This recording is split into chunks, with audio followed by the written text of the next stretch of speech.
Doctor Visharadan Maharaj గారు, సోదరుడు మిత్రుడు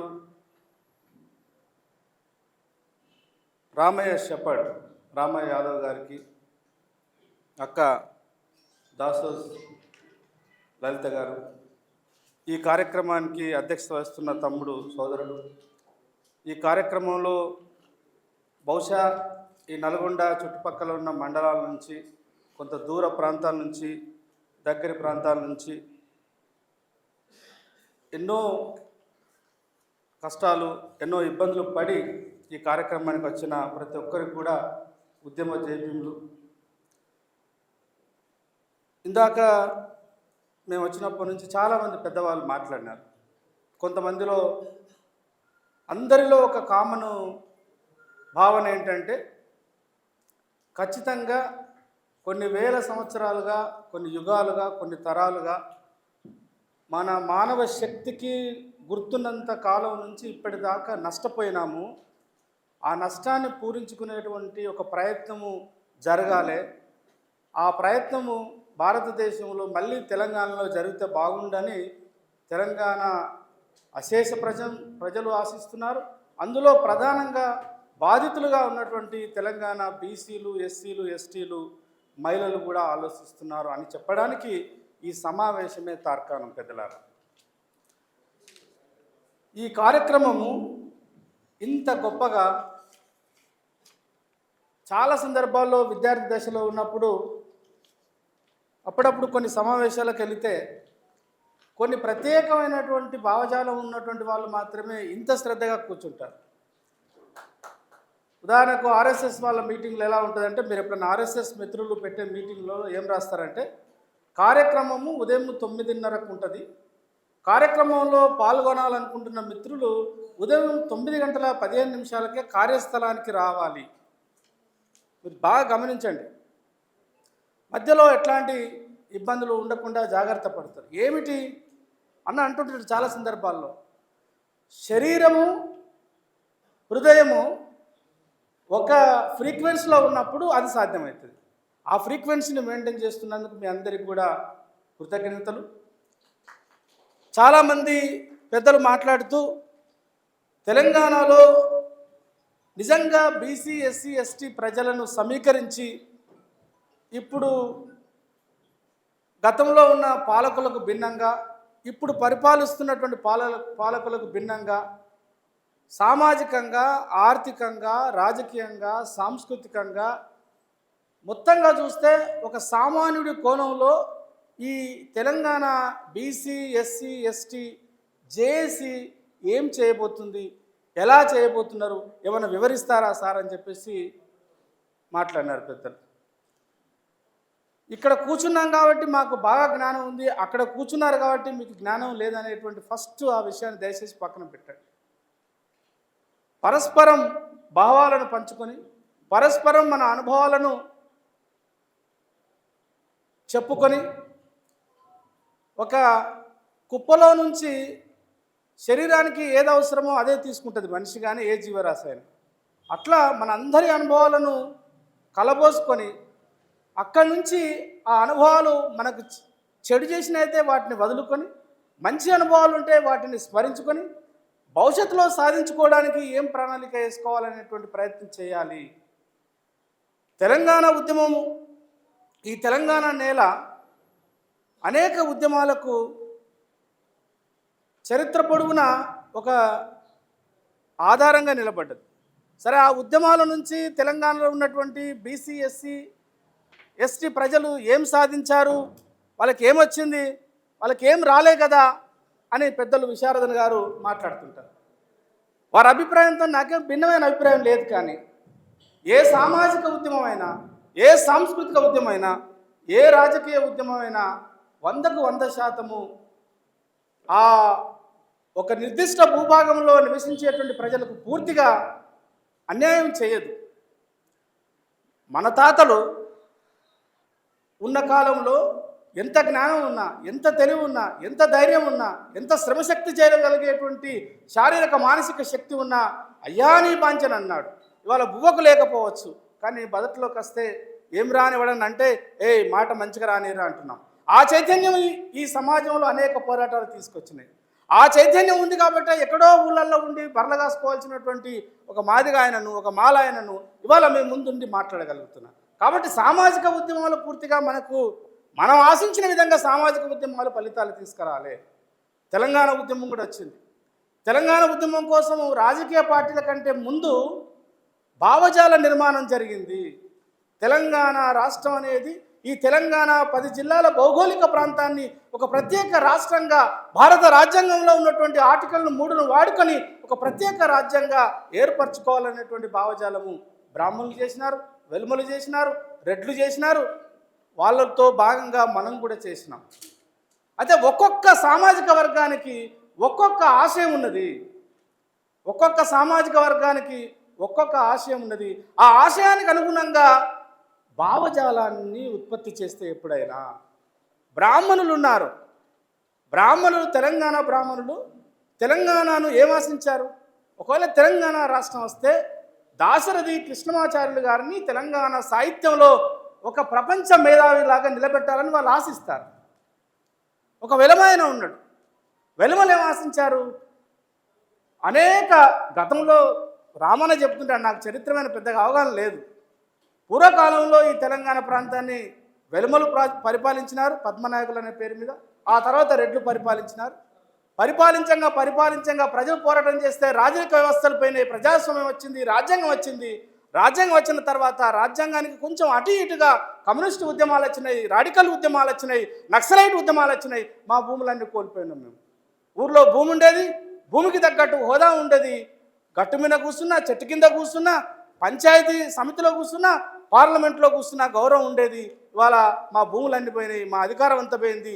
మనసులో ఇష్టం లేకపోయినా అందరినీ ఏమే రమేష్ బాగున్నావా, ఏమే ఎల్లన్న బాగున్నావా, ఏమే మల్లన్న బాగున్నావా, అక్క బాగున్నావా, బావా బాగున్నావా అని అనవలసి వస్తుంది కదా అని బాధపడ్డటువంటి వెలుమలు రెడ్లు మళ్ళీ ఒక ప్రణాళిక వేసి ఉంటారు బహుశా. వాళ్ళు అందుకనే తెలంగాణ ఉద్యమానికి ట్యాగ్లైన్ ఏం పెట్టినారు? నీళ్లు, నిధులు, నియామకాలు అన్నారు.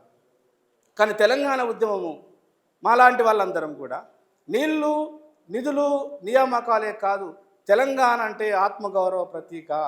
తెలంగాణ అంటేనే ఈ తెలంగాణ అట్టి మనుషులు లేని భూమి కాదు కదా. దేశం అంటే మట్టి కాదు, దేశం అంటే మనుషులే అని ఎప్పుడో గురజాడ అన్నాడు. తెలంగాణ అంటే కేవలం మట్టి మాత్రమే కాదు. తెలంగాణలో బీసీలు ఉన్నారు, తెలంగాణలో ఎస్సీలు ఉన్నారు, తెలంగాణలో ఎస్టీలు ఉన్నారు, తెలంగాణలో సగానికి పై జనసంఖ్య కలిగిన తల్లులు ఉన్నారు అని అప్పుడు మేము ఉస్మానియా యూనివర్సిటీలో నిలదించినాం. సరే, మా శక్తి అప్పుడు సరిపోలేదు. భావజాలం ఎలా ఉంటుందంటే, ఒక తత్వవేత్త ఉన్నాడు. ఇవాళ ఆధునిక సమాజంలో భావజాల ఉత్పత్తి ఫ్యాక్టరీలో కదా మనం సబ్బులు తయారు చేసినట్టు, కుండలు తయారు చేసినట్టు, వస్తువులను తయారు చేసినంత ఈజీగా భావజాలాన్ని సోషల్ మీడియా వచ్చిన తర్వాత అగ్రకులాలు తయారు చేస్తూ మన మీద వదులుతుంటారు. మన అభిప్రాయాలే మనకు చెడుగా అనిపించే విధంగా తయారు చేస్తుంటారు. అట్లా తయారు చేసినారు. తెలంగాణ సాధించుకున్న తెలంగాణ 10 సంవత్సరాలు కాలేదు. మళ్ళీ ఒక జేఏసీ అవసరమా అని చెప్పేసి అక్కడెక్కడ విశ్వవిద్యాలయాల్లో మా మిత్రులు మాట్లాడుతున్నారు. బహుశా ఊళ్ళల్లో కూడా ఈ మధ్యలో ఆ విశారదన్న కాలుకు బల్బం కట్టుకొని ఒక బుద్ధుడు లాగా, అంటే అన్న ఉన్నాడని పోవడం కోసం చెప్పట్లే, మనస్ఫూర్తిగా మనసులో ఉన్న చారిత్రక అనుభవంతో ఈ మాట చెప్తున్నా. ఒక బుద్ధుడు లాగా కాలుకు బలపం కట్టుకొని, బుద్ధుడి కంటే రాజరిక వ్యవస్థ ఉండే, అనేక సౌకర్యాలు ఉండే, అయినా త్యాగం చేసిన చరిత్రలో చదువుకుంటున్నా. కాలుకు బలపం కట్టుకొని అమ్మా నాన్నకు దూరంగా, భార్యాబిడ్డలకు దూరంగా ఈ తెలంగాణ ప్రాంతంలో ఉన్నటువంటి అశేష ప్రజానికమైనటువంటి బీసీ, ఎస్సీ, ఎస్టీ ప్రజలను నిజమైన విముక్తి వైపు నడిపేయడం ఎలా? నిజమైన విముక్తి. ఒక ఇటాలియన్ శాస్త్రవేత్త ఉన్నాడు, సోషల్ సైంటిస్టు. ఆయన పేరు గ్రామ్షి. ఎవరైనా చదువుకున్న మిత్రులు ఉంటే పేరు వినే ఉంటారు. గ్రామ్షి అనే ఒక మహానుభావుడు ఏమంటాడంటే, భావజాలం ఎలా ఉత్పత్తి అవుతుంది, లేదా పాలకులు మనల్ని ఎలా పరిపాలిస్తారు. ఇప్పుడు ఈ మీటింగ్ జరుగుతుంది, లేకపోతే మనం రోడ్డు మీద నడుస్తున్నాం, రోజువారీ మన జీవితంలో ఎప్పటికీ పోలీసు వాళ్ళు వచ్చి మన దగ్గర కట్టబెట్టి, తుపాకీ పెట్టి నువ్వు ఇట్లా కూర్చోవాలి, అట్లా కూర్చోవాలని చెప్పరు. ఏం నడిపిస్తుంది అంటే భావజాలం నడిపిస్తుంది. మనల్ని చిన్నప్పటి నుంచి మన తల్లిదండ్రులు, మన చుట్టాలు, మన బంధువులు, మన ఊరు, మన వాడ, మన సమాజం, మన రాజ్యం, మనం ఎలా నిలబడాలి, మనం ఎలా మాట్లాడాలి, మనం ఎట్లాంటి బట్టలు కట్టుకోవాలి, మనం ఎట్లాంటి తిండి తినాలి, అన్నీ రాజ్యమే నిర్ణయిస్తుంది. ఆ రాజ్యాన్ని చేతిలో పట్టుకున్నవాడు భావజాలాన్ని నిర్ణయిస్తాడు. ఆ రాజ్యానికి ఒక కులం రాజ్యానికి ఇంకో కులం ఇంకొక ప్రయత్నం చేస్తుంది. అట్లా ప్రయత్నం చేసిందే తెలంగాణ ఉద్యమంలో నుంచి వెలుమ రాజ్యం వచ్చింది. ఆశించినాం కదా.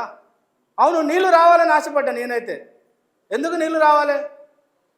ప్రకృతి ప్రసాదించినటువంటి గోదావరి కృష్ణమ్మ ఈ తెలంగాణ పొడుగుత పారుతున్నప్పుడు మరి నా నల్గొండ జిల్లాలో నా అన్నలు, నా అక్కలు, నా అమ్మలు, నా తమ్ముళ్ళు ఫ్లోరైడ్తో ఎంతకాలం బాధపడాలని మాలాంటి వాళ్ళం, అవగాహన ఉన్న వాళ్ళం, నీళ్ళు వస్తే కృష్ణానది నుంచి నీళ్ళు వస్తే, ఫ్లోరైడ్ లేని జీవితం వస్తే తెలంగాణలో ముఖ్యంగా నల్గొండ లాంటి ప్రాంతాలలో వచ్చేటువంటి యువత నెక్స్ట్ తరం, ఎన్నో తరాలు నష్టపోయినాం.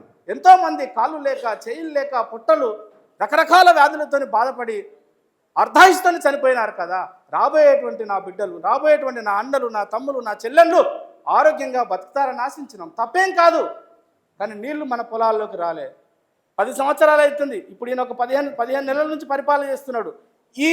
ఈ జిల్లాకు సంబంధించినటువంటి మహానుభావుడే ఇవాళ నీటిపారుదల శాఖ మంత్రిగా ఉన్నాడు. ఎంతసేపటికి వ్యవసాయ రంగాన్ని, ఇరిగేషన్ ఎట్లా డెవలప్ చేస్తున్నారో చెప్తున్నారు. కానీ తెలంగాణ సాధించుకున్న తర్వాత ఈ నల్గొండ జిల్లాలో ఉన్నటువంటి రేపు రాబోయే తరానికి మంచి సురక్షితమైనటువంటి నీరు ఇస్తానని ఏ రాజకీయ నాయకుడన్నా మాట్లాడుతున్నాడా? నల్గొండ వాళ్ళు ఎంతమంది ఉన్నారో చూడండి. ఎందుకు జేఏసీ అని అంటే మీరందరూ దయచేసి గమనించాలి. ఇవాళ అసెంబ్లీలో ఎవరున్నారు? సామాజిక న్యాయం అంటే ఏమిటి? ఇందాక చిరంజీవి సార్ చెప్పినారు, మీ అందరూ కూడా తెలుసు. కానీ లెక్కలు ఒకసారి మీ దృష్టికి తీసుకొస్తున్నా. కొంతమంది మీకు తెలిసి ఉండవచ్చు కాక. ఇవాళ ఒకవేళ తెలంగాణ సాధించుకున్న తెలంగాణలో రాజకీయాలు కనుక వివిధ రాజకీయ పార్టీల నాయకులు కనుక మనస వాచ కర్మన సామాజిక న్యాయ సూత్రానికి కట్టుబడి ఉంటే ఇవాళ తెలంగాణ అసెంబ్లీ ముఖ చిత్రం మనం ఆశించిన విధంగా ఉండేది. తెలంగాణ అసెంబ్లీలో 119 మంది ఎమ్మెల్యేలు ఉన్నారు. ఈ 119 మంది ఎమ్మెల్యేలలో ఇప్పుడు ప్రస్తుతానికి అసెంబ్లీలో 43 మంది రెడ్లు ఉన్నారు. కాంగ్రెస్ వాళ్ళు ఉన్నారు, దాంట్లో టీఆర్ఎస్ నుంచి గెలిచిన వాళ్ళు ఉన్నారు, మరో పార్టీ నుంచి గెలిచిన వాళ్ళు కూడా ఉన్నారు, బీజేపీ నుంచి కూడా ఒకరు ఇద్దరే గెలిచినారు.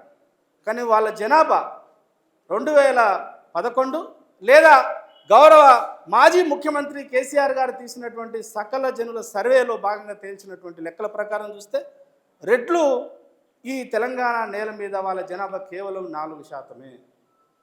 4% ఉన్నటువంటి రెడ్లు 43 మంది ప్రజాప్రతినిధులుగా ఎన్నుకోబడినారు.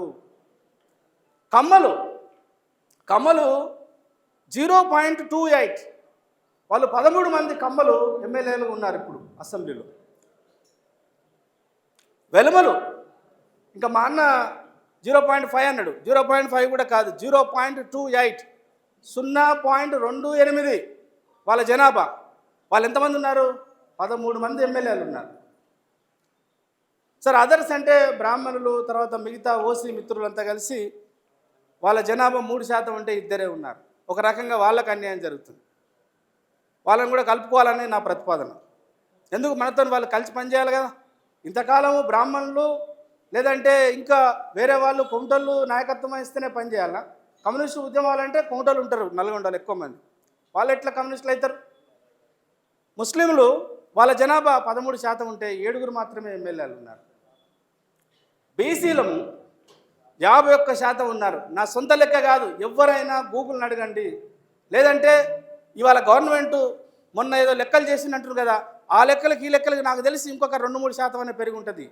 దాదాపు 55 వరకు బీసీలు ఈ రాష్ట్రంలో ఉన్నారు. తెలంగాణలో బీసీల నుంచి వివిధ పార్టీల నుంచి ఎమ్మెల్యేలుగా ఎన్నుకోబడిన వాళ్ళు ఎంతమంది ఉన్నారు? 19 మంది ఉన్నారు.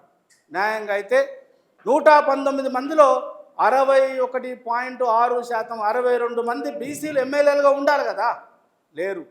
అందుకోసమే ఈ జేఏసీ అన్నలారు. మీకు అనిపించవచ్చు బాగా మాట్లాడుతుంటే తమ్ముడు, కానీ అది సాధ్యమవుతుందని. అది 4% ఉన్నోడు 43 మందిని అసెంబ్లీలోకి పంపేయడం సాధ్యమైనప్పుడు మనకెందుకు సాధ్యం కావట్లేదు? ఆలోచన చేయమనే ప్రాధాన్యపడుతున్నా.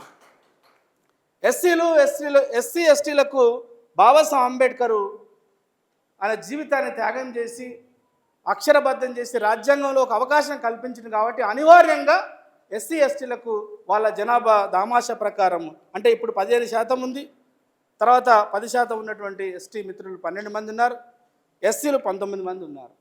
ఇవాళ మనం ముందు ఉన్నటువంటి ఒక ఛాలెంజ్ ఏంటంటే, ఒక మీటింగ్కు మనం మీటింగ్ పెట్టుకొని ఆ మీటింగ్లో మనం అందరం ఒకరికి తెలిసిన విషయాలు ఒకరు పంచుకొని మళ్ళీ ఈ మీటింగ్ హాల్ పెట్టిపోయిన తర్వాత నా పార్టీ బీజేపీ, నా పార్టీ సిపిఐ, నా పార్టీ సిపిఎం, నేను టీఆర్ఎస్లో పనిచేస్తున్నా ఆల్రెడీ, లేదా నేను కాంగ్రెస్లో ఉన్నా అని చెప్పేసి ఈ మాటలు బాగా ఉన్నాయని చెప్పేసి సంతోషపడి మమ్మల్ని ఆశీర్వదించి మళ్ళీ రోజువారీ జీవితంలో మీ రాజకీయాల్లో మీరు నిమగ్నం అయితే 1000 సంవత్సరాలు ఇలా ఉన్న ఇన్ని మీటింగ్లు ఎన్ని పెట్టుకున్నా సాధ్యం కాదు.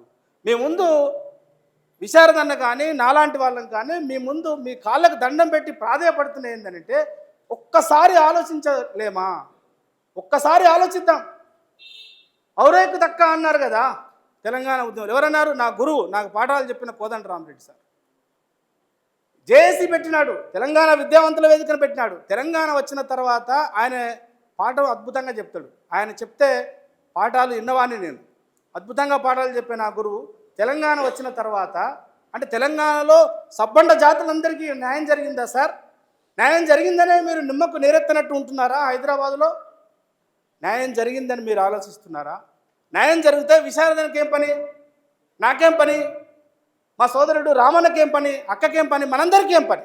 నిజంగా న్యాయం జరిగి ఉంటే సంపదలో బీసీలకు, ఎస్సీలకు, ఎస్టీలకు, అన్ని కులాల్లో ఉన్న మహిళలకు పురుషులతో సమానంగా సంపదలో వాటా వస్తే, అధికారంలో వాటా వచ్చి ఉంటే, ఎక్కడికి పోయినా కూడా మనసులో ఒకటి పెట్టుకొని బయటకు ఒకటి మాట్లాడకుండా ఆత్మశుద్ధి జరిగి ఉంటే, బయట అన్న అంటాడు, లోపల మాత్రం వీడా ఈ నా కొడుకు మాలోడు మాది కూడా అని అంటాడు. అట్లాంటి తెలంగాణ కాదు కదా మేము ఆశించినది. అట్లాంటి తెలంగాణ కాదు కదా మనం అంతా ఆలోచించినది. కాబట్టి మనం ఏం చేయాలి? నా దృష్టిలో తెలంగాణ ఉద్యమం ఇంకా ముగిసిపోలేదు. తెలంగాణ ఉద్యమం ముగిసిపోలేదు. కేవలము భౌగోళిక తెలంగాణ బౌండరీస్ను సాధించుకున్నాం అంతే. ఇది ఉద్యమం వెలమలది కాదు, ఉద్యమం రెడ్లది కాదు. గత ఉద్యమం కూడా మాలలది, మాదిగలది, బీసీలది, సబ్బండ కులాలదే. మన ప్రాణత్యాగాలు ఉన్నాయి అందులో, మన జైలు జీవితం ఉంది అందులో, మన ఆకలి ఉంది అందులో, మన తన్లాట ఉంది అందులో. కాబట్టి ఎవడికో అప్పనంగా అప్పచెప్పకూడదు. చావు నోట్లో తలకాయ పెట్టి తెలంగాణ తీసుకొచ్చినాని అంటున్నాడు కేసీఆర్ గారు. నిజమా? చావు నోట్లో తలకాయ పెట్టి పెద్ద ఆయన తీసుకొచ్చినాడా? నా వరకు యాజ్ ఏ పొలిటికల్ సైంటిస్ట్గా నేనేమనుకుంటానంటే, ఈ తెలంగాణ భౌగోళిక తెలంగాణ సాధించడానికి రాజకీయంగా ఒక పార్టీ ఉండాలి. ఆ పార్టీ ద్వారా రాజకీయ చదరంగం ఆడడానికి ఉపయోగపడేటువంటి ఒక చిన్న సాధనం మాత్రమే కేసీఆర్. ప్రాణత్యాగాలు చేసింది బీసీలు. ఈ జిల్లావాసి సోదరుడు శ్రీకాంతాచారి కొన్ని వందల మంది ప్రాణత్యాగాలు చేసినారు. చెల్లి స్వర్ణమ్మ లంబడోల చెల్లె మహబాద్లో రైలుకు జై తెలంగాణ అని చెప్పేసి కొట్టుకుపోయేసి వచ్చింది. ఎంతోమంది శ్రీకాంతాచారి లాంటి వాళ్ళు. ఒక గౌడన్న నిజామాబాద్ కానిస్టేబుల్ ఎందుకు చచ్చినాడండి? ఆయనకు ఉద్యోగం ఉంది, భార్య పిల్లలతో చక్కగా బతకాలి కట్టుండే కానిస్టేబుల్ ఉద్యోగం ఉంది కదా. అయినా ఎవరి కోసం చచ్చినాడు? మన కోసం చచ్చినాడు, మన పిల్లల కోసం చచ్చినాడు. సాధించుకున్నాం తెలంగాణ, అంతా అయిపోయింది, ఇంకేముందిరా అని చెప్పేసి ఛాయ్ కొట్ల కాడనో, సినిమా టాక్స్ల కాడనో, ఊరు సావిడ కాడనో కాసేపు మాట్లాడుకొని వాళ్ళని వీళ్ళని తిట్టి మనం పోకుండా మన ప్రణాళిక ఏమిటి? మన వ్యూహం ఏమిటి? ఒక అంబేద్కర్, ఒక పూలే, మీకు తెలుసో తెలియదు, పూలే మహానుభావుడు. ఇవాళ ఒక మాట చెప్పేస్తే తెల్లారి వరకు అక్కడ చిన్న లైబ్రరీ పెడితే కూడా లైబ్రరీని కాల్చేసినారు. పూలే ఏ ప్రయత్నం చేసినా కూడా అక్కడ ఉన్నటువంటి చిట్పరం బ్రాహ్మణులు ఎవరు కూడా సహకరించలే. కానీ పూలే వెనుక అడిగేయలేదు, నిలబడ్డాడు, కొట్లాడిండు, సమీకరించిండు, అందరి సహకారం తీసుకున్నాడు. ఇవాళ చరిత్రలో మహనీయుడిగా మిగిలిపోయిండు. మనం ఈ జీవితం చాలా క్షణభంగురమైనదైన ఈ శరీరంలో ఉన్న అన్ని అవయవాలు, ఈ శరీరంలో ఉన్న శ్వాస ఆడినంత కాలం మన జాతి ప్రజల కోసం త్యాగం చేద్దామా వద్దా నిర్ణయించుకోవాల్సినటువంటి సందర్భం నల్గొండ ప్రజలకు ఉన్నది. నల్గొండలో ఉన్నటువంటి బీసీ, ఎస్సీ, ఎస్టీ ప్రజలకు ఉన్నది. ఇవాళ అనేక కష్టాలు, కన్నీళ్ళు, అనేక ఇబ్బందులు పడి ఎంతో కొంత చదువుకున్నాం కదా, ఎంతో కొంత జ్ఞానం సంపాదించుకున్నాం కదా, ఎంతో కొంత సంపదలో రెడ్లకున్నంత, వెలుమలకున్నంత, కమ్మలకున్నంత, కౌంటర్లకున్నంత మన దగ్గర సంపద 1000 కోట్ల సంపద లేకపోవచ్చు, కానీ దేహి అని అడుక్కునేటువంటి పరిస్థితి లేదు. ఎవడైనా జేబులో 1000 రూపాయలు ఉండగా కూడా సార్ నాకు ఒక 100 రూపాయలని అడుగుతున్నాడంటే వాడు సచ్చిన శవంతో సమానం. అందుకనే ఒక ఆత్మగౌరవంతో కూడుకున్నటువంటి సామాజిక, రాజకీయ, సాంస్కృతిక ఉద్యమాన్ని మన నాయకుడు విశారదన్న నిర్మిస్తున్నాడు. మీరు గమనించారా? మీరు చూడండి, కొంచెం దగ్గరగా ఆలోచించండి. చాలా నేను విత్ డ్యూ రెస్పెక్ట్ విశారదన్న లాంటి వాళ్ళు మాట్లాడితే మనం మాట్లాడాలనుకునే అన్ని ఆయన మాట్లాడుతుంటే మన శరీరంలో ఒక పులకంత, మన మనసులో ఒక కేరింత, మనమే మాట్లాడుతున్నాం. మనం అనుకునే అన్న చెప్తున్నాడు, బలంగా చెప్తున్నాడు. అందుకని సంబరపడి, చప్పట్లు పడి, ఆనందపడి హాల్ బయటికి వెళ్ళిపోయిన తర్వాత రిక్త హస్తాలతో బయటికి వెళ్ళి ఏమీ ప్రయోజనం చేయకుండా, ఏమీ ప్రయోగం చేయకుండా, ఏమీ పని చేయకుండా ఉంటే ఆయన ఆశించినటువంటి ఆశయం కూడా నెరవేరదు. నిజంగా మనం కనుక పూలే అంబేద్కర్లం అయితే, నిజంగా మనం డాక్టర్ బాబాసాహెబ్ అంబేద్కర్లం అయితే, నిజంగా మనం అంతా ఈ పోస్టర్ మీద చాలామందికి పెద్దలకు మా మిత్రులు పంచినారు. నేను కొంత క్షుణ్ణంగా పరిశీలిస్తున్నా. ఎవరైనా దీన్ని, ఇందులో ఉన్నటువంటి 1000-1500 అక్షరాలు ఉన్నాయి దీనిలో, ఎవరైనా దీన్ని చదువుతారని ఆశించిన తప్పుగా అనుకోవద్దు దయచేసి. అదే ఒక చిన్న కరపత్రము ఒక బ్రాహ్మణానికి ఇవ్వండి, మీరు చూడండి, అక్కడ నన్ను గమనించండి. నేను బ్రాహ్మణులకు వ్యతిరేకం కాదు. అంటే మనిషి అక్షరాన్ని ఎంత గొప్పగా ప్రేమిస్తాడో, ఆకలినైనా తిందాం కానీ అక్షరాలను నేర్చుకోమని అంబేద్కర్ చెప్తే, పూలే చెప్తే, సావిత్రిబాయి పూలే చెప్తే, నేర్చుకున్న అక్షరాలను మళ్ళీ ఎక్కడైనా కాగితం కనపడితే ఆ కాగితాన్ని చదువు. అందరికీ పేపర్ వస్తుంది కావచ్చు. ఇది చాలామంది నాలాంటి ఎంప్లాయీస్ ఎట్టుంటారంటే ఊళ్ళో కానీ పట్టణాల్లో కానీ న్యూస్ పేపర్ వేసుకుంటారు. న్యూస్ పేపర్ వేసుకొని ఏం చేస్తారు? వాళ్ళకి ఇష్టమైనటువంటి దాన్ని మాత్రమే చదువుతారు. ఎక్కడ స్పోర్ట్స్ దగ్గర కన్నా పోతారు, లేదంటే ఇంకోటన్నా చూస్తారు. కానీ రాజకీయాలు చూడరు, రాజకీయాలకు సంబంధించిన వార్త చదవరు, దాని మీద విశ్లేషణ ఉండదు. దీని మీద ఎంత దీర్ఘ దృష్టి ఉందో చూడండి. విశారదన్నకు సర్వాయి పాపన్న ఉన్నాడు. ఇవాళ సర్వాయి పాపన్న ఇప్పుడు మనం 2025లో ఉన్నాం, 21వ శతాబ్దంలో ఉన్నాం. సర్వాయి పాపన్న ఎప్పుడు అసలు ఊహించడానికే చాలా కష్టం. బొడ్లో కత్తి పెట్టుకొని ఈ రెడ్డ రాజ్యం ఏందని చెప్పేసి నల్గొండ, వరంగల్ను ఆర్గనైజ్ చేసినటువంటి గొప్ప పోరాట యోధుడు. తర్వాత ఈయన పండుగ సాయనను ఏమన్నారు? రాబిన్ హుడ్ అన్నారు. ఎవరన్నారు? ఈ దొంగలు అన్నారు. ఎవరన్నారు? ఈ దేశంలో పుట్టి పెరిగి అక్షరాలను ఆలంబన చేసుకున్నటువంటి బ్రాహ్మణవాదులు ఆయనను రాబిన్ హుడ్ అంటే ఏంటి? తెలుగులో దోపిడి దొంగ అని అర్థం. ఆయన రాబిన్ హుడ్ ఎందుకు అవుతాడు? ఆకలితో మలమలం ఆడుతున్నటువంటి ఎస్సీలకు, బీసీలకు, ఎస్టీలకు, గర్జల్లల్లో ఉన్నటువంటి భూస్వాముల ఇండ్లల్లో ఉన్నటువంటి గింజలను తీసుకొచ్చి పంచినోడు ఆయన. ఇప్పుడు మనకు ఆయన ఆదర్శం కావాలి. అట్లాగే మండలు ఉన్నాడు. తర్వాత సమ్మక్క సారక్క గురించి ఇవాళ మన ఎస్టీ సోదరులు ఆలోచించాలి. కోయ జాతి బిడ్డలు, లంబడి జాతి బిడ్డలు, ఈ రాష్ట్రంలో 10% ఉన్నటువంటి ఆదివాసీ బిడ్డలు, మనమంటే ఊళ్ళల్లో ఉంటున్నాం, మనమంటే ప్లేన్ ఏరియాలు ఉంటున్నాం, వాళ్ళు ఎక్కడో కొండల్లో, కోనల్లో, అడవులలో ఉంటున్నటువంటి ఆ బిడ్డల తరపున లేదా మనందరి తరపున తెలంగాణ అంటే కాకతీయుల తోరణం అన్నాడు. తెలంగాణ అంటే కాకతీయ తోరణం కాదని అన్న ప్రతిపాదిస్తున్నాడు. అన్న ప్రతిపాదించడమే కాదు, మనందరం ప్రతిపాదించాలి. తెలంగాణకు సింబల్ కాకతీయ తోరణం కాదు, సమ్మక్క సారక్కలు ఉండాలని చెప్పేసి మనం ప్రతిపాదిస్తున్నాం. తెలంగాణ అంటే ఎవరిది? ఆదివాసి బిడ్డలది. చాకలి ఐలమ్మ గురించి ఇన్ని మాట్లాడినారు కదా. చాకలి ఐలమ్మలాగా ఉద్యమం చేస్తాం, దొడ్డి కొమ్మనలాగా ఉద్యమం చేస్తాం, సాయుధ పోరాటం చేస్తాం, తెలంగాణ ఉద్యమం జరిగిందని ఉపన్యాసాలు చెప్పి తెలంగాణకి ప్రతీకలు, ఉద్యమానికి ప్రతీకలని చెప్పిన పెద్దవాళ్ళు ఎక్కడున్నారని చెప్పేసి ఈ నల్గొండ కేంద్రంగా జరుగుతున్న మీటింగ్లో అడుగుతున్నా. ఒక కోదండరాం బయటికి రాడే, ఎక్కడ పోయినారు మేధావులంతా? ఇవాళ మన సమస్య కాబట్టి మనం ఒక జేఏసీ పెట్టుకున్నాం. చాకలి ఐలమ్మ మన తల్లి, తెలంగాణ తల్లి. అంతకుముందు వాళ్ళ బిడ్డలాగా పెట్టుకున్నానని అంతకుముందు కాంగ్రెస్ వాళ్ళు అన్నారు. ఇప్పుడు ఒక విమర్శ వస్తుందంటే రేవంత్ రెడ్డి గారు వాళ్ళ భార్య లాంటి ఫోటో పెట్టుకున్నాను అంటున్నారు. మరి తెలంగాణ అంటే ఎవరు ఉండాలి? చాకలి ఐలమ్మ కదా. ఇప్పటికీ 90% బీదరికంలో ఉన్నటువంటి ఎస్సీ, ఎస్టీ, బీసీ తల్లుల యొక్క జీవానికి ప్రతిరూపం మా చాకలి ఐలవ్వ కదా. చాకలి ఐలవ్వను స్మరించుకోవడం అంటే, చాకలి ఐలవ్వ అంటే చదువుకోలేదు. చాకలి ఐలవ్వకు కేవలం ఒక రోకలే దొరికింది. చాకలి ఐలవ్వ కేవలం కారమే దొరికింది. చాకలి ఐలవ్వకు కేవలం అప్పుడు ఆమె చుట్టూ ఉన్నటువంటి ఆమె పరిసరాల్లో ఉన్నటువంటి వస్తువులను పట్టుకొని యుద్ధం చేసింది. ఇవాళ మనము జ్ఞాన యుద్ధం చేయాలి. We have to wage the war against the upper caste hegemony. అగ్ర కులాలని చెప్పబడుతున్న, ఆధిపత్య కులాలని చెప్పబడుతున్న రెడ్డి, వెల్మ, కమ్మ, వాళ్లకు సహకరిస్తున్న బ్రాహ్మణ మేధస్సు, వాళ్లకు డబ్బుల రూపంలో సహకరిస్తున్నటువంటి వైశ్య, ఈ వ్యవస్థనంతా కూల్చడం కోసం మనం జ్ఞానయుద్ధం చేయాలి. ఇందాక అన్నాడు కదా, ఈ దేశంలో డిగ్నిటీ ఆఫ్ లేబర్ లేదు. శ్రమను గౌరవించేటువంటి మనస్తత్వాన్ని మన మెదడులోంచి తీసేసారు. చెప్పులు కుట్టినటువంటి మన మాదిగన్నను గౌరవించాలనే మానసిక స్థితి ఇప్పటికీ లేదు ఈ సమాజంలో. బట్టలు ఉతుకున్నటువంటి మన సాకలి తల్లిని అక్క అని పిలవడానికి వానికి నోరు రాదు. ఊళ్ళో ఉన్నటువంటి రెడ్డికి ఏమే అంటాడు వాడు. ఇప్పటికి ఊళ్ళకి పోయి చూడండి. అగో ఈ జేఏసీ ఏం పనిచేస్తాయంటే రేపు మనం, అందుకే ఇక్కడ చాలా జాగ్రత్తగా పెట్టినాము. బీసీ, ఎస్సీ, ఎస్టీ రైట్స్ రాజ్యాంగంలో 1950లోనే ఎన్నో యుగాల నుంచి, ఎన్నో తరాల నుంచి ఎంతో కష్టపడి ఎన్నో ప్రాణత్యాగాలు చేస్తే సాధించుకున్నటువంటి రాజ్యాంగబద్ధంగా ఉన్నటువంటి హక్కుల సాధన కోసం. హక్కు అంటే ఏమిటి మీరు అడగవచ్చు. ఏమి సార్ హక్కు అంటే?